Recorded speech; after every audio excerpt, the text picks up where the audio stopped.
and everything will be alright.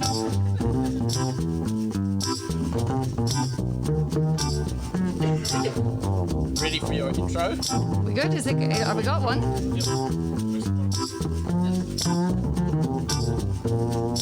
Fantastic.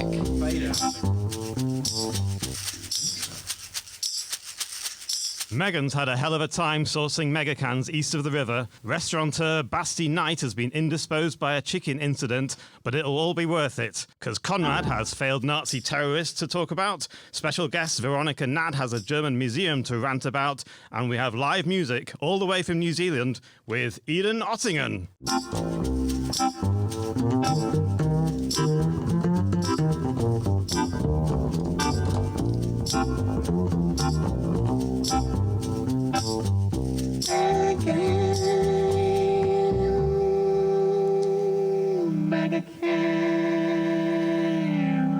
Hello, everyone. It's time for a live episode of Megan's Megacan. This is so lovely. I know a few of you. I don't know everybody, but this is very exciting. For anyone who doesn't know me, I'm Megan. We have a few people up with us. We have my lovely co-host, Conrad Werner. Hello. Hello, Conrad. All very different now, isn't it? It's very different. It's kind of... There's more people. We're not editing it. We've got music. What are we going to do? I know. I gonna be- can't text you later in a sort of like when I've sewed up a bit and go, can you take out that bit? Yeah, I know. Where I just talk about absolute This is all shite for 20 minutes. But yes, we have Eden, who has been doing our music and did a fantastic job. I want you to follow me around everywhere. I should do that. I could get paid to walk around on people's days and just follow them with music behind them. Eden, why are you here? Can we? That's a very good question. Maybe we could tell the story about how we met Eden. It's a good meet cute. Well, yes. So Megan's Megacan was basically my medicine for the last 2 years, because I arrived into this country sort of a year before the big illness, and I decided to take a year off before I got back into music. And lo and behold, the month I decided to get back into it was March 2020. And so I became a gardener. And whilst I was pulling the weeds and eating the worms, I was listening to Megacan, and yes, it got me through the dark days. And then they were putting out a call for help for the podcast. I went, I can't afford to give them any money on Patreon, but I can do something else. It's fantastic. Thank you very much. I'm very pleased. It's horrible. We also have sitting with us lovely Veronica, who we're going to talk to in depth later. Veronica is anthropologist and political campaigner who works for forensic architecture. That is very correct, yes. I'm very excited to hear what you're going to talk to us about in a bit. Thank you for having me again. Can we have a drink now? Oh, Jesus Christ, yes, right. Okay, I can do this. All right. Is anyone not familiar with the term Megacan? Oh, hello. Right. So we can also talk a little bit, while I'm doing this and finding this, you could talk a little bit about how this show came to be. Okay, so we started this in 2018. We were sitting by a canal, rather the worse for wear, and we hadn't really met each other before, and so we started talking, me and Megan, because I didn't have anything else to talk about. I just started talking about my job and about the news, and Megan wanted to hear more about the news. So, and I thought you'd forgotten about it the next day, but then you actually texted the next day and said, let's do a podcast. Yeah, I don't know if my idea was podcast. My idea was to come to your house with two Megacans and you tell me about the news, because I was too lazy to listen to it in German. And I realized that I didn't have anything, like any knowledge at all of German politics. You know, this is how I hang out with you too, basically, right? When we meet at the restaurant and you tell me about things. the news. Yeah. Explain the news.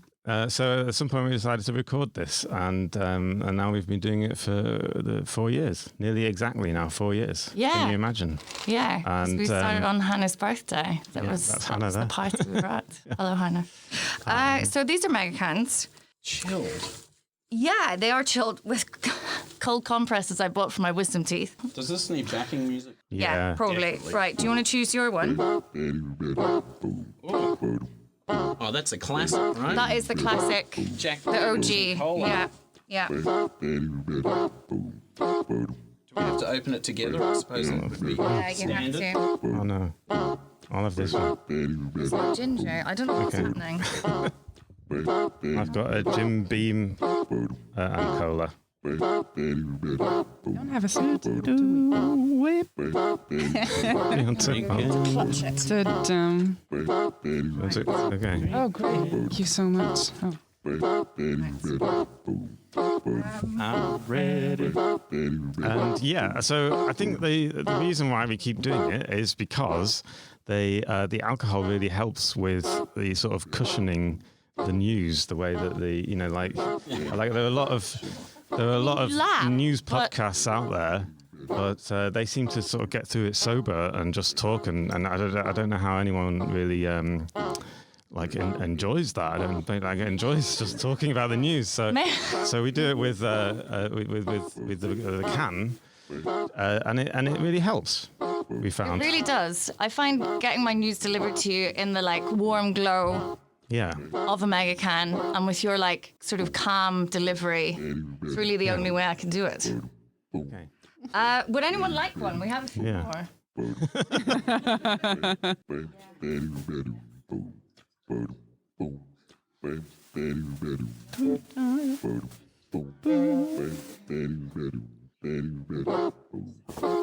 But anyway, I'm a journalist, and I talk about most weeks. I just talk about what I've been writing about that week. Anyway, should we start drinking first? Yeah. Yeah. Yeah. Cheers. I don't everyone. We'll get into it. All right. Cheers. Oh, what a sound. How can I not be better at this? That's absolutely delicious. Wow. Sometimes I wonder if I'll ever just writing an essay, and I'm a teacher. And my name is Megan. I'm an English teacher here, a secondary school English teacher. And the two things I know how to do are write an essay and make a gin and tonic. But I feel like these make that almost absolute. There's no point anymore. They're so delicious. Do you get high from the sugar first or the alcohol? We don't know, but it is that potent combination. If anyone's wondering what makes it a mega can, because they're not big cans, they're normal size cans, as you can see. Even the really fancy Marks and Spencer's one are still only like 8%. Like, what's the point? You're going to want to deal with Brexit and an 8% mega? Nah. Now I've got some booze. We could have some news. Yeah. Can we have a new sting, please, Eden? I'm trying to do it like the DW.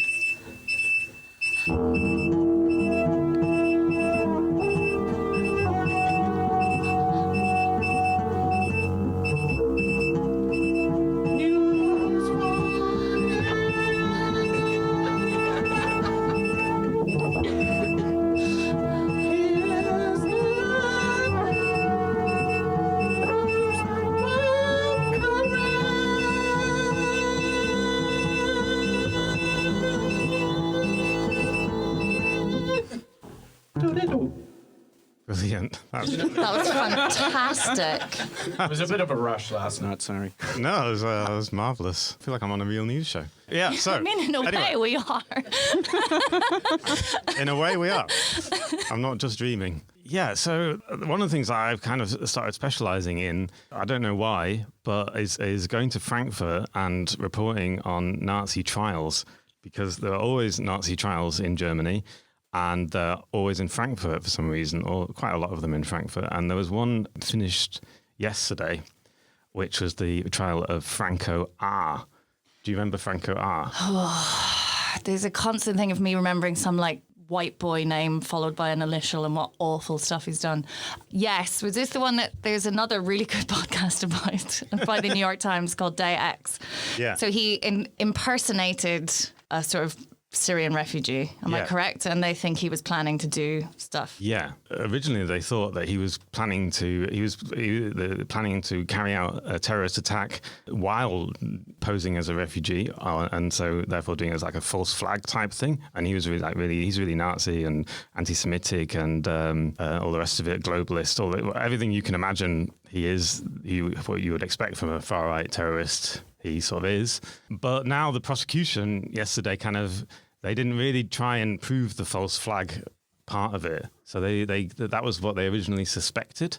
But they sort of said, well, we don't really know if he was posing as a refugee in order to carry out an attack and to do this kind of and to lay the blame along on the migrant community. But he just did it anyway, and they didn't need to prove that, and he got 5.5 years in prison. What did he do? Something with a gun in an airport? Yeah. Eden knows what's happening. Good. Didn't he hide it and then sort of go, oh, yeah, but I was running late for a plane, so I just sort of popped it up above the cistern? Yeah, that was pretty much. Exactly. Yeah, he was at Vienna airport. This is how they caught him. A cleaner at Vienna airport found a handgun in a toilet, and she told the police, and the police left it there and just waited to see who would pick it up. And then he came and picked it up. Obviously, he was arrested, and they were like, well, why have you got a gun hidden in an airport toilet? And he said, well, I was having a wee in the bushes outside the airport, and I found it, and then I panicked and hid it in the toilet. For example, yeah. If you'd just gone to the toilet, this would never have happened. Yeah. So that's what he said in court. He said that actually in court. That was his excuse. But anyway, well, then what happened is they took his fingerprints. This is like 2017. They took his fingerprints and found that he was actually registered as a refugee under the name David Benjamin, as a Syrian. And they thought, well, that's strange, because we know he's not a Syrian refugee, because he's a Bundeswehr officer. I didn't mention that. He's actually in the military as an officer. Maybe it went without saying. And so that was like very odd. But the Austrian police let him go, and they said, okay, off you go. And the German police started an undercover investigation. They kind of started spying on all his communications and everything, what they do. Collected about 30,000 text messages, voicemails, all this other stuff. And decided that he was, planning a terrorist attack. He'd acquired guns illegally, including assault rifles, so some of which he'd stolen from his work, from the Bundeswehr, explosives, ammunition, everything. Just to hunt pigs, though, right? Yeah. But, he panicked. But weirdly, the court, because he hadn't actually done anything, and the other thing is, Amadeo Antonio Stiftung. Mm-hmm. It's it's a big anti-racism campaign group. It's quite an established NGO. He took photos of the cars in their car park. And they had a list, and on his list was also the head of the Antonio Amadeo Stiftung. So it was sort of like, seemed quite clear that he was possibly going to attack that. But anyway, the German authorities arrested him, and then a court decided that he should be let go. They said, well, we can't really prove what he was intending to do, which is like obviously very much undermined the prosecution's case, because they were like, that was, until this February, the police were like obviously following him. They picked him up in Frankfurt train station with a carrier bag full of Nazi armbands, like he was actually armbands and medals, like proper Nazi era swastika armbands and everything. This was after the first arrest. Yeah. This is like this year. He's already on trial now. He's already on trial, but he was free during his trial. I could imagine with this amount of evidence, he had a lot of amnesia in the trial. And only then did the court say, okay, you've got to go to prison now because you're clearly a Nazi. And also the police searched his home again and found 20-something mobile phones, which is a bit weird. But he had a gun in an airport. Yeah. I can't even bring a fucking bottle of water. I have to drink it like... Let alone a Megacan. Oh, Jesus Christ. Right. Yeah, okay. and they had 30,000 text messages, which were full of like Nazi conspiracy theory stuff. Yeah. And wasn't he already flagged within the Bundeswehr? So whatever kind of he had to do something for them as part of his training there. And he went on this kind of like huge right-wing rant. And they were like, well, he's a promising young man. His ideas, ooh, he's young. Yeah. Yeah, exactly. He had his master's thesis included a lot of stuff about this great replacement theory, the race, about how the white race is being like erased by refugees and everything. So that was in his master's thesis. That was in 2014. That was even earlier. And no one was informed. Like the Bundeswehr were like, well, can you just hand in another thesis? And that's what they said. that's literally what they did. They said, I mean, in Germany, so they're like, if you've handed in someone else's, who knows where you could end up. And so this case in general brought a lot of attention to the how the military does things and also how the immigration service does things, because he said it was really easy to dupe the immigration service. He just coloured his beard. He put like shoe polish in his beard, pretended he could only speak French. That's the other thing. He couldn't hardly speak any Arabic. And so he just went in and said, I'm a French-speaking Syrian. I'm Christian. And he was like disheveled. I've lost my passport. And they let him in and they gave him state benefits and everything. Why did he say that he was doing all this he was saying for the Bundeswehr? No, he was researching the immigration system and trying to find weak points. That's why he said what he was doing that for. Anyway, so his trial finished yesterday and he got 5.5 years in prison. And so this was for the gun or just generally being a Nazi? And like what was the sort of reaction to the 5.5 years? Well, it was less than the prosecution asked for. The prosecution only asked for 6 and a bit years, and the prosecution said they were satisfied with that result, and they said that this is sort of what we were expecting, because they were glad, because after the first court's ruling that he wasn't even planning something, they were glad to get a trial at all. So they were glad to get any kind of conviction at all. But the defense said he can only be convicted of illegally possessing weapons, which he admitted to, and fraud, which is pretending to be a refugee, which he was also convicted of. But the defense are appealing. He's appealing against it. Yeah, I just have a question. No, it's okay. I was just wondering, does the verdict include him being, is he allowed to be in the Bundeswehr after he served his sentence? Is he expelled? Well, he's not been expelled yet. I'm sorry, not. What? Well, he's still got a hand in his master's thesis. He's got the extension. He's been suspended from service, but he's not been thrown out of the army. Of course not. He's not allowed to wear his uniform. Well, he can't wear his uniform because he's in prison. But he's not allowed to wear his uniform. But anyway, so he's just in prison now. And but the military said they have their own procedure to go through, and they will decide in their own good time whether to expel him from the army or not. That's sort of the upshot of it. Yeah. I don't think I understand how the world works sometimes. So that's just Germany. But how can you? Oh God. Okay. Okay. All right. So that's he's that. gone away for 5.5 years, unless he appeals and wins. Yeah. Which we're not going to think about. You can see why we drink, because this is kind of like one of the running themes on the podcast is Germany not perhaps doing the best job of dealing with the sort of rise of the far right. Oh, you got it.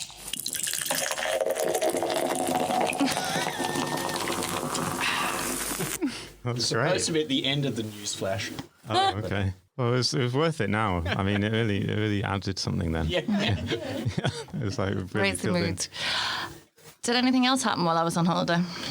Well, talking about Germany failing at stuff, there was the Elster, the tax thing. Did you hear about the tax thing, Elster? No. There's a way that people like me who are freelance who have to hand in taxes through this system called Elster. Okay. Kind of online Any other system. freelancers here? And it crashed this week, and it kind of, and they figured out that the system is not built for that many tax submissions. It's not a very exciting story. I don't know why I brought it up, but it's kind of, it was kind of like, as you said, Germany failing and stuff, because that was a big thing about Germany's doing this big digitalization drive, and they can't even set up a system that will get everything in. It was a big story this week amongst German people. Well, it's not going digital. That's not working. So we'll go back to everyone submitting 497 forms. I thought moving to Australia, the bureaucracy and paperwork was bad. I was like, holy shit, this is insane. And then I came to Germany and realised I had no idea what I was talking about, because there's paperwork for paperwork, and it's just... Should we have another news stab? We're going to try again. Yeah, because I'll do some other news. Let's see if we can...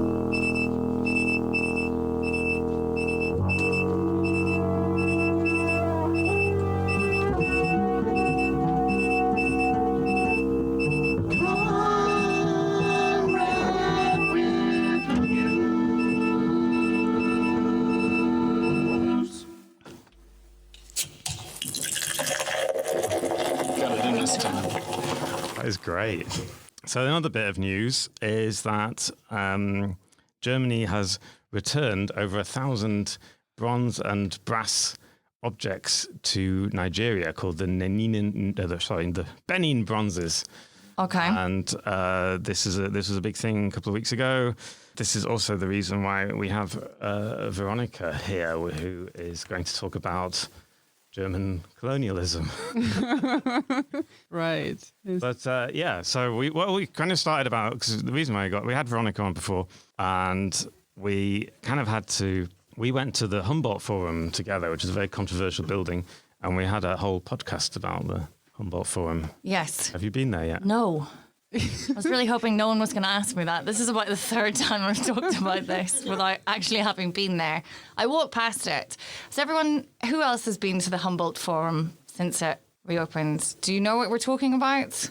Yeah, just to give, it's this huge building in the centre of Berlin, which is reopened after a huge remodel. They knocked it down, and then there was something else there during the GDR, which was then knocked down, and then they built literally what they had before in the, is it 18th century or 19th century? It used to be the imperial castle, right, which is what they reconstructed now. But during the German partition, you had the Palast der Republik in that place, which was kind of, I think it wasn't the Parliament building as well, but then also kind of open space for the public with bowling alleys and whatnot. So. Yeah, and it was very much a loved building in East Germany, I believe. Could we not have that back? I mean, maybe minus the asbestos. Well, yeah. I mean, I think but that's what the argument that Ryan made too, right? And on the previous podcast, that it's a bit of a pity that they tore down that building. And if you ask me, that's one of the abominations of this whole reconstruction thing, because it's for me, essentially symbolizes the colonialism of Western Germany over Eastern Germany, and just kind of eradicating that part of Berlin and German history in the city center, and instead reconstructing imperialist symbols. So because they put it all back, they put a little dome and a cross on top of it, and the Bible verse which says something about the world kneeling before Jesus or whatever. So you love it. I love it so much. I want to throw up every time I walk past it. It's funny because for many years I just ignored that this is happening, and then because I also wasn't in Berlin over many of these years, and eventually I just went back and realized, fuck, they're really doing this, and this is. Yeah, what we're putting in the city center, what we're going to commemorate over the next 50, 60 years or whatever, until someone decides to maybe knock it down again. Yeah, or I mean, I keep hoping that someone just sets the building ablaze at night, right? Like that, but I mean. So what is in it? So we've seen the outside. It's this sort of quasi reconstruction, but also a modern bit with it looks super weird. Mm-hmm. What's inside? I haven't been. Inside is the anthropological collection of the German, Staatliche Museum zu Berlin or something, which used to be in Zehlendorf, in a smaller place. And then it was closed about 10 years ago, and then they just eventually moved the whole collection into the new building. And the idea behind that was to kind of unify all of German cultural collections to the Museumsinsel, right? So, but I don't know whose idea it was to collect stolen colonial art in the reconstruction of the imperialist palace. I just don't, who came up, because that is what's essentially happened. This is a sort of question, how does this happen? Well, I mean, I think... okay, so if I remember my own family, my grandmother who grew up in Berlin, I think the fact that the Berlin Schloss, the castle, had been burned down and replaced by this, what West Berliners usually consider an abomination, so the Palast der Republik, that's always been kind of, I think there's a scar there, right? So there's a lot of people from that generation who felt no, we need to correct that hole in this ensemble of Schinke art or whatever. And it makes sense to also bring the Anthropological Museum into the city center because it was really far off in Zehlendorf, right? But it's just an odd link to make. And the main thing that annoys me about the museum is that if you're already making that link, do that in a reflected way and work out German colonial history. But right now, that's not really what's happening. Right now, it's just kind of a very Eurocentric collection. And I was just going to say, like, in what way is it? How have they missed that opportunity as you've seen it? Walk me through. Imagine someone who's now talking on a podcast for the third time about somewhere she's never been. What would she see? This hypothetical person. Well, so for example, like one of the things that I thought was really striking is that, and I don't know if you remember this, Ben, but when we went to the museum, we stood in front of these huge cases of fetishes and masks and like all these kind of obscure looking objects that are essentially not really labeled, and it's just stuff that people bought or stole on different kinds of imperialist expeditions, right, and brought to Berlin. And the main reference that is being made is who picked it up on which expedition. It doesn't, like, sometimes it says from which region, but it doesn't really go into any kind of purpose or like what do these objects signify? Probably because they don't know, right? So, and it would be, I mean, I thought it'd be interesting to have a conversation about, okay, so what are these kind of objects, or what do we understand them as? Are we okay with them being there randomly? And it's also funny because they're like in this obscure, dark vitrine sorts of, and you like, it still has the connotation of us and the other. It's not really like there's no dialogue in this actually cultural objects from contexts that may be strange to us, but have, you know, a logic in other places. Just like, look at this big box of foreign stuff. Yeah, exactly. This is what I feel like. Big box of foreign stuff. Ooh, so how exotic. So there are three sections of the Ethnological Museum. There's the Africa section, the Asia section, and the Oceania section. And in the Oceania section, it's quite spectacular. It has big boats from the Polynesian islands, fishing boats and things like that, and canoes. And that's quite exciting though, isn't it? When you see those big boats. Are they? Really? Like, this is, no, I mean, they're... No, but they were just bought, no? I think. Oh, yeah. I think they were bought, and I mean, there's... Well, they weren't even stolen. They were just bought. Well, all of this stuff was kind of, you know, like Germany bought its colony in Namibia, but just faked the treaties. So, like, define that as buying, I don't know, but... I have to say, I've never really gotten into the history of these boats. There's Götz Ali who does a lot on that, and I think he's got strong opinions, but Tanzania was German. So it must be somewhere in Oceania as well. No? Yeah. Well, there's this whole, you know, what they call still today Bismarck Archipelago. So that's... Oh, God. There's back to geography. Yeah. And so is there any attempt, considering this is 2022... in the middle of Berlin, to kind of have this dialogue? You're hopeful. Well, I mean, are they giving things back? They're giving things back. I mean, before that, and this is like, well, when the museum opened, I think in September, the first thing that opened was this exhibition, Berlin Global, which tried to kind of be mindful of the controversies that the building and the collection caused, right? But it, in my opinion, just went halfway.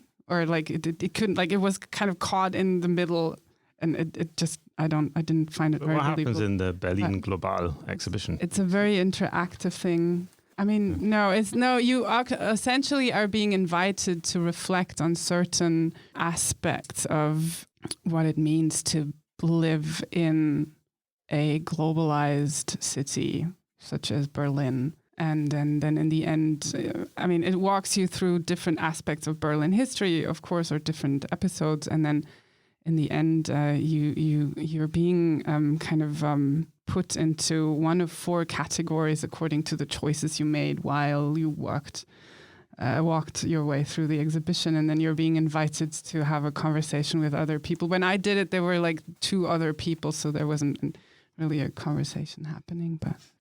Yeah, but I think There is a good bit. There's a good bit, right? There is no. I mean, When I there went isn't there- yet, but there might be, right? Well, what about the bit about Manga Bell?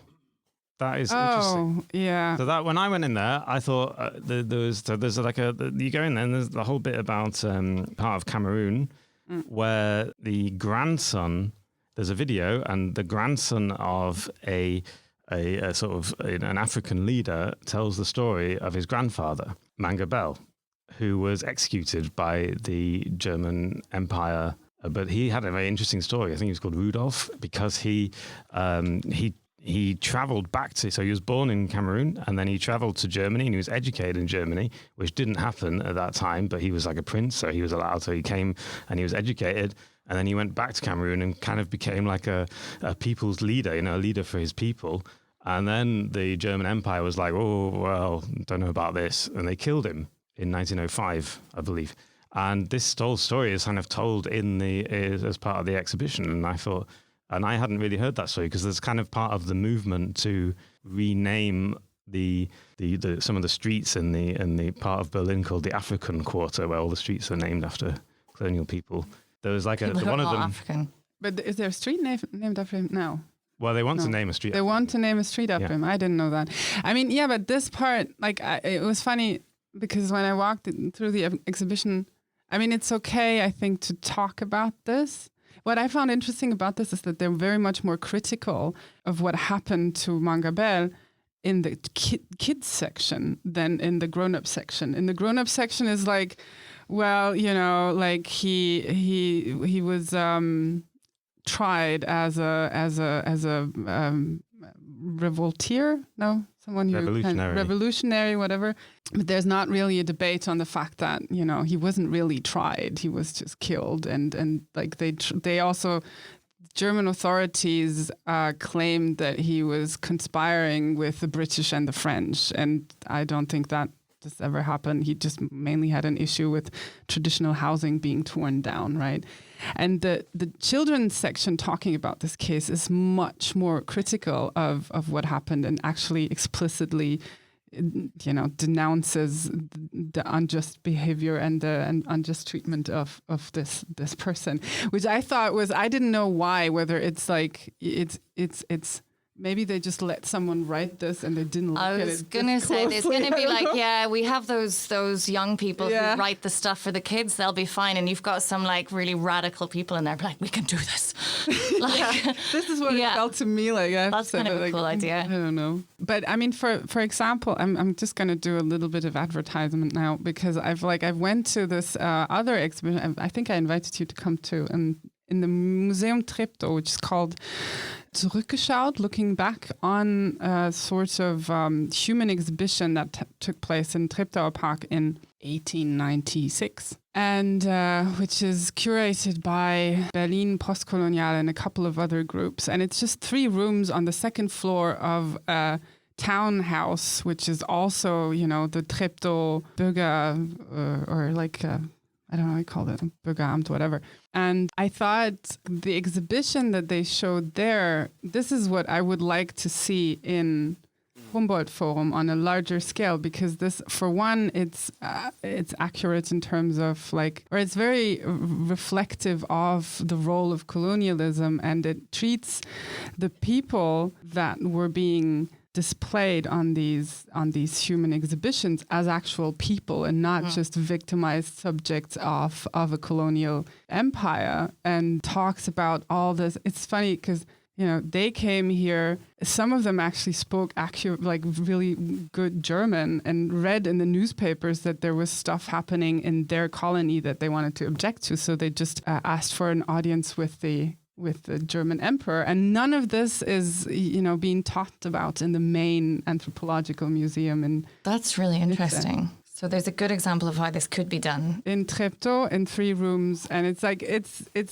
I went and I thought, this is so depressing, because this is the kind of reflective dialogue that you would like to see, especially if you're already taking billions of private money and re-erect a building in the city center, and then you're just not filling it with a modern, adequate, timely museum. Want to go back on holiday? Yeah, maybe.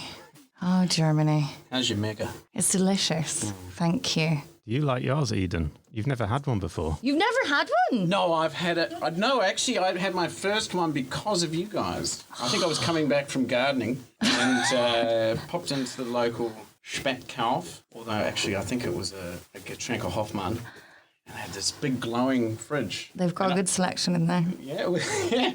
And I actually thought, because I didn't really know where the word Megacan came from, part of my brain actually thought, well, you know, there's cider, beer, wine. I actually thought there'd be a little label saying Megacans. But there wasn't, but I still knew it when I saw it. Yeah. I think it was a Bombay Sapphire. Oh, those are good ones. That's a good one to start with. Wasn't bad. This is very sweet. But I'm not really a bourbon and Coke kind of fella. No. The first time I ever had one of those, it was in the queue for Bar 25 about 100 years ago. And I thought it was the most... Bar 25? Right. That's I've been to that one. That's a club of old, and I thought it was the most disgusting thing I've ever tasted. And it was like 4 a.m. queuing for this club. I couldn't even finish it. I left it outside. But look at me now. Who in the audience is drinking their megas and are they enjoying them? You're done. Well done. And that's a rum one. There's a couple of Spetties across the road. We do want to run. Anyway. Sorry, this is the part of the show where I try and distract people by talking about megas because I can't take any more politics. Yes. But we have good news too. Thank God. Cheers to that. So Germany is making an effort to return some of these artifacts, including these Benin bronzes, which, as I said, is like over 1,000 pieces of bronze and brass that were originally stolen by the British, I think. Is that right? Yeah, sure. And then bought bought from by by Felix the von Germans. Nuschan. And there's ceremonial yeah. face masks or something, right? They're There's kind lots of of little stuff. sculptures and things, but there's a lot of things. Do you want to tell the story about Felix von, what's he called? Felix von Nuschan. No, not Nuschan. really. I mean, we can. No. Well, I read about him in the context of the Namibian genocide because somehow he kind of got involved there too. Because remember when they stole all these skulls from Namibia to Berlin to measure people's heads, they ended up on his desks, at least in part. So I was just... What?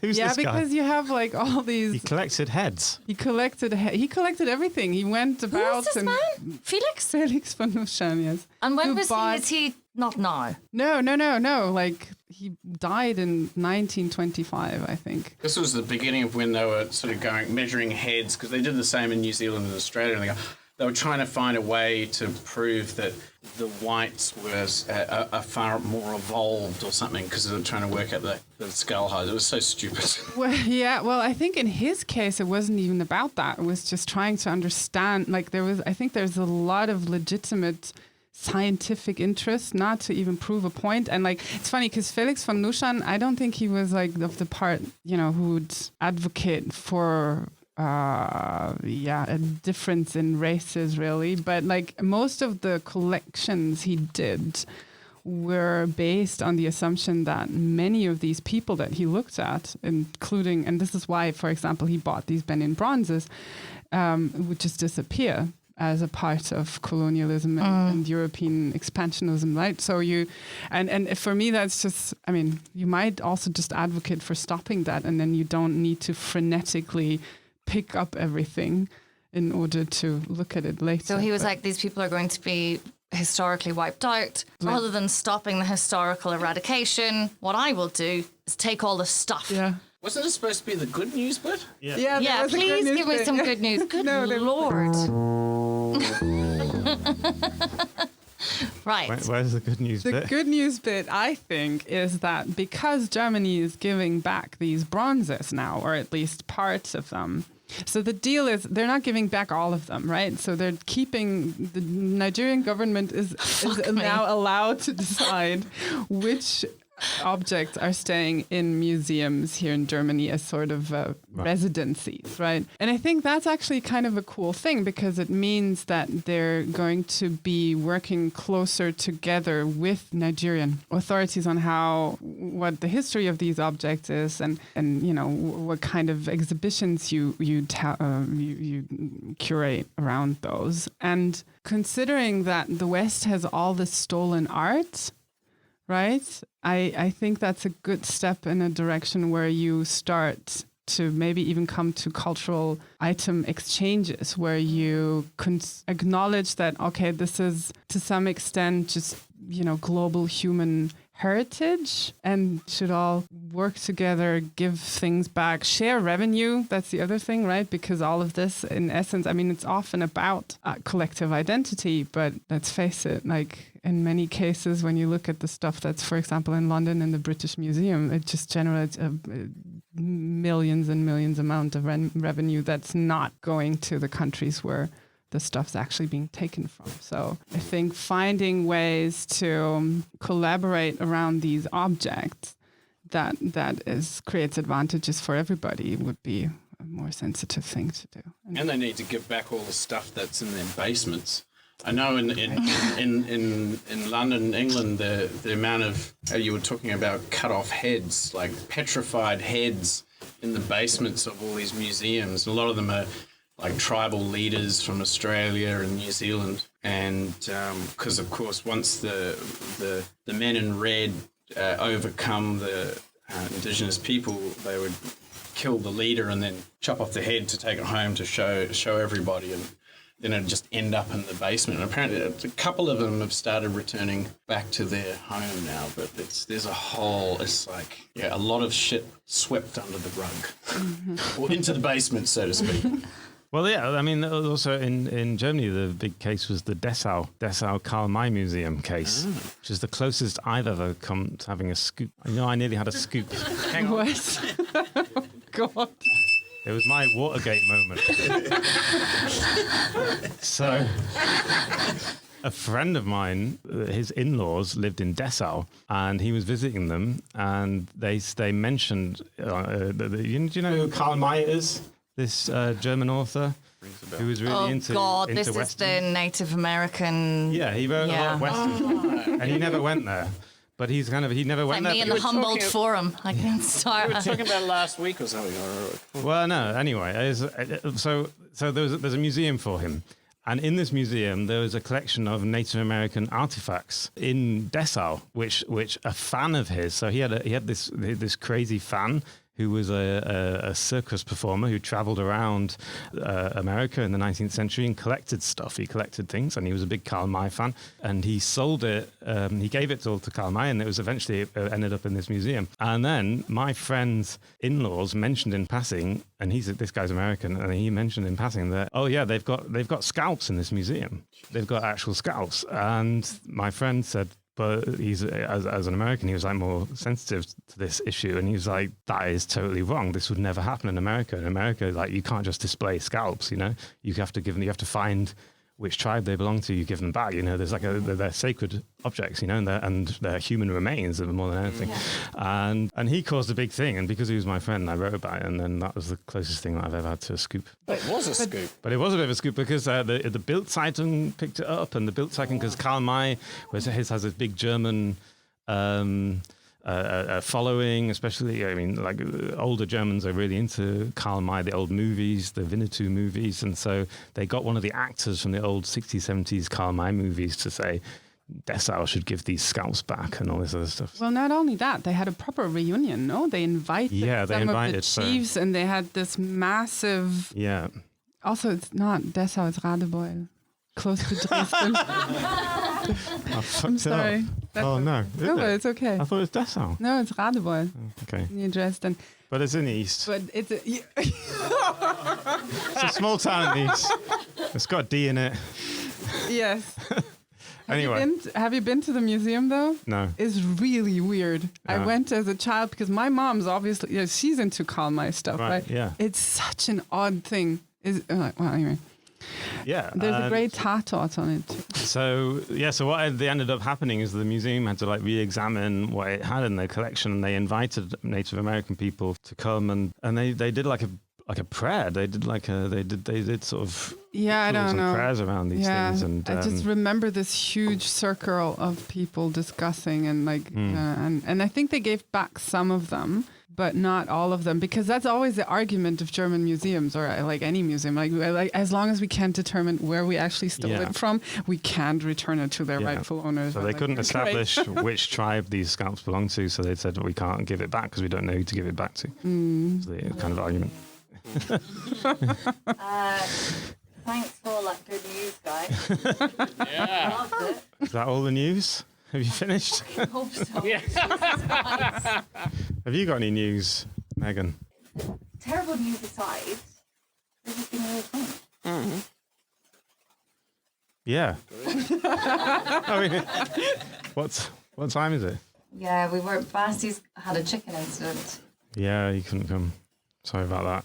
If you came here especially for Sebastian, you're disappointed, as am I. I even had music ready for him.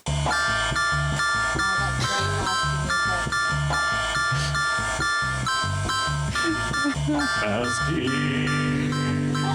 he's the naughtiest man in the world. That wasn't really in tune, but anyway. Okay. All right. Well, thanks very much. I mean, what I'll do is I'll edit this recording a little bit and then listen to it again, and it might sound like tighter. Yes. I've got this weird thing where obviously like I'm not aware because this is you and me talking, and now this has been like, oh god, like I felt a bit like awkward. But then the problem is I then listen back to the stuff you've edited. I'm like, oh no, I was fine. Forgetting the fact that you've edited out all the shit. All the fact that I can't remember anything or... Anyway, enjoy the rest of the pod festival if you are going to watch some other stuff. There are other podcasts which are probably a bit more professional than ours. I feel like they invited us here because, people could come and they could be like, see, anyone can do a podcast. If these guys can do one. Yeah, if there's any more megas in the cool bag, feel free to have one. Can you say a huge thank you? Thanks, Eden. That's right. And thanks very much. Background. Yeah, good. Very good. Monica as well. Thanks, Ryan. And thanks to our audience.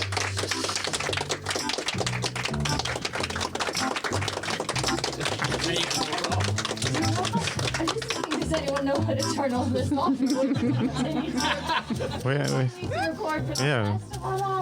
Where's that young boy gone?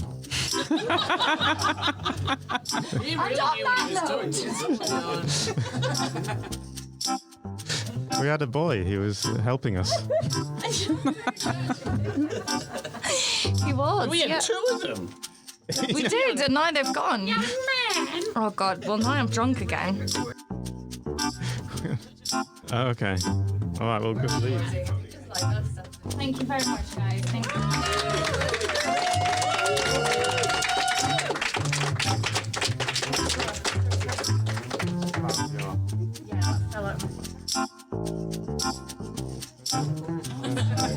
I had a very absorbent.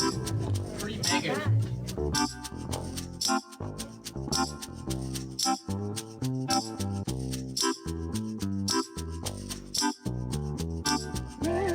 Mega.